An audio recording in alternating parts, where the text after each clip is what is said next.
Hi, my name is Frank. I'm Marketing Manager at Materialise. And I have the great opportunity to talk about a great case of our customer Metrom. Metrom is a company that has long experience in the industry of when it gets to analytical instruments. And what you see here is a little about very important piece, which is called a heat sink. And this heat sink was challenging in producing it in the general and traditional manufacturing type of way. So the challenge that the customer had was to have it produced in many steps, which caused the effect of having limited possibilities and design, of course, and as well, that has an impact of cost and performance.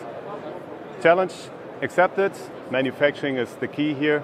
So we redesigned the part for Metrom, which causes the effects that we have all the benefits that come with additive manufacturing.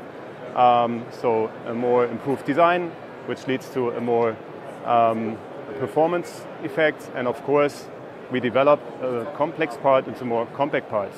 And at the end, this is a little step in the way of how to implement additive manufacturing in a very effective way to make success in the production environment.